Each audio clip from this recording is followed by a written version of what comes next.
Here is your full, long-form, emotional, 5-minute style story written in plain paragraphs, no headings, no breaks, just a smooth, cinematic flow crafted for strong engagement, high retention, and deep emotional impact. The wind cut sharply through the empty parking lot as the 4-star General Eleanor Hayes stood alone beside her old sedan, staring at the phone that had just delivered the final blow to her life. Everything she had built, 32 years of service, medals that lined entire walls, the respect of nations, had collapsed in a matter of weeks. And as she stood there, shoulders trembling for the first time in decades, she whispered a name no one had heard her say with emotion in years. "I'm sorry, Lily." Before she could breathe again, a deep voice broke through the air with a calm she didn't expect. "Ma'am, are you okay?" She turned sharply. It was the last person she thought she'd see at the lowest moment of her life. A janitor with tired eyes, a quiet presence, and 2 little kids sleeping in the back of his old car. A single dad. A nobody, according to the world. But in the next few seconds, that nobody would change the course of the general's entire life. General Hayes didn't answer him at first. She wasn't the type to show weakness. She had commanded battalions, driven tanks, survived war zones most didn't even know existed. But tonight wasn't a battlefield. It wasn't enemies firing. It was life itself tearing her apart. Everything started 3 months earlier, when her daughter, Lily, whom she had not spoken to in 7 years, was struck by a drunk driver and left in critical condition. Lily was the one part of Eleanor's life she could never command, never control, and never forgive herself for losing. Work had taken over everything, and in that endless chase for perfection, she had pushed her only child away. And now when the call came, telling her Lily was unconscious and might never wake up, Eleanor realized it wasn't medals that weighed the heaviest, it was regret. She wanted to rush to the hospital but couldn't. Not because she didn't want to, but because she wasn't allowed. A scandal had broken out in her department. A mistake from one of her junior officers had spiraled into a massive intelligence leak, and because it happened under her watch, her clearance was suspended until the investigation was complete. She couldn't even enter certain federal facilities, including the military hospital where Lily was being treated. Every day for 3 months, Eleanor stood outside those glass doors, watching from afar as her daughter fought for her life. And every night, she drowned deeper into guilt. Tonight, it got worse. A message came from the hospital. Lily's condition was declining. If she didn't show improvement soon, they would have no choice but to begin difficult conversations. That was the message that broke Eleanor's knees. She staggered in the parking lot, gripping her car door as if the earth was collapsing under her. And that's when the janitor appeared. His voice was soft but steady. "Ma'am, do you need help?" She wanted to tell him to go away, that she was fine. But when she opened her mouth, nothing came. Just silence, and a tear she couldn't catch in time. The janitor noticed. He didn't ask again. He simply stepped closer, not invading her space, but not abandoning her either. "Sometimes," he said quietly, "life hits harder than anything else. But you don't have to take the hit alone." His words stunned her. They weren't dramatic. They weren't poetic. They were true. "Who are you?" she whispered. "Daniel," he said. "Daniel Cole. I clean up in there at night." He pointed toward the federal building behind them. "And I've had nights where I felt like the ground disappeared under me too." Eleanor almost scoffed. What could a janitor understand about losing everything? But when she looked into his eyes, really looked, she saw the exhaustion, the pain, the weight of battles he had clearly fought without medals or uniforms. She didn't respond, but Daniel continued gently, "My wife passed 4 years ago. Cancer. Left me with 2 daughters. I lost my job that month, and we were evicted 3 weeks later. But a stranger helped me on the one night I wanted to give up." He nodded toward her with sincerity. "Let me be that stranger for you." The general felt her breath shake. Something inside her softened, not completely, but enough for her to speak. In broken sentences, she told Daniel everything. Her daughter, the accident, the investigation, the helplessness that felt worse than any war she'd ever fought. Daniel listened without judgment.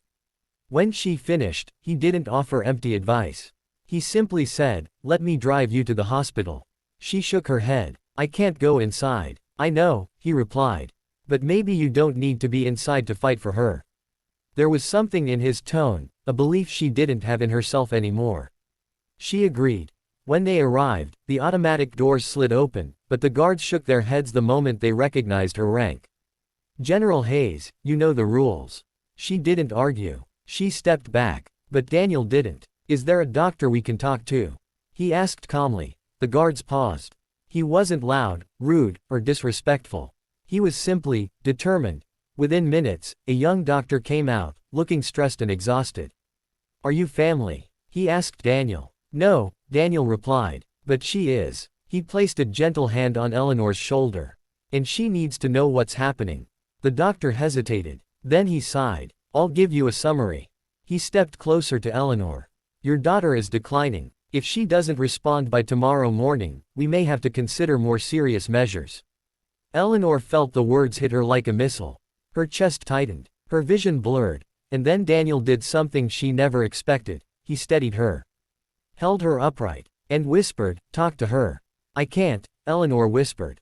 She can't hear me. Say it anyway. Eleanor broke. Completely. She stepped toward the glass window that separated her from her daughter's room. Lily lay pale, frail, unmoving. Tubes and wires everywhere. Machines blinking steadily. Eleanor placed a shaking hand on the glass. For the first time in years, she spoke to her daughter, not as a general, not as a commander, but as a mother. Lily, sweetheart, Mama's here. I'm so sorry. I should have been there. I should have fought for you instead of a career that meant nothing without you. Please, please wake up. I'm right here. I'm not leaving you again. Daniel stood behind her, silent but steady, like the foundation she didn't know she needed. Minutes passed. Nothing happened, but something changed inside Eleanor. She realized she didn't want medals.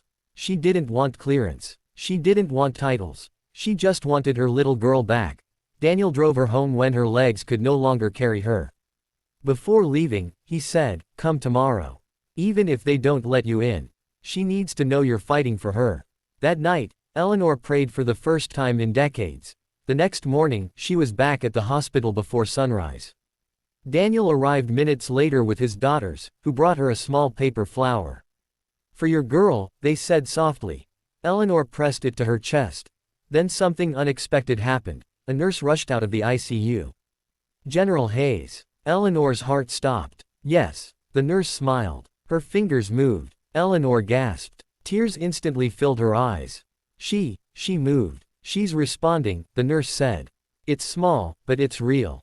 The world spun around her. She grabbed Daniel's arm, overwhelmed. I don't know how to thank you. You already did, he said. By not giving up. Over the next weeks, things changed fast. The investigation concluded, clearing Eleanor of all accusations. The officer responsible admitted the truth, and the general was reinstated. But Eleanor didn't care about rank anymore. She cared about Lily. And Lily, slowly, painfully, beautifully, began to heal. The first time Lily spoke, she whispered, Mom. And Eleanor collapsed into tears. The first time Lily walked again, Eleanor held her up with shaking arms. Through it all, Daniel and his daughters were there, quiet, kind, and life-changing. Months later, after a long, emotional recovery, Eleanor stood at the same parking lot where she had once broken apart. This time, she wasn't alone. Daniel stood beside her. Lily, still healing but smiling brightly, leaned on her crutch. His daughters hugged her waist. Eleanor looked at Daniel with grateful eyes. You saved me, she whispered. Daniel shook his head. No, ma'am, you saved yourself. I just reminded you that you still could. But she smiled and took his hand. Sometimes, that's exactly the hero someone needs. As the sun set behind them, the general realized something incredible. She hadn't lost everything. She had simply made space for something new. Something real.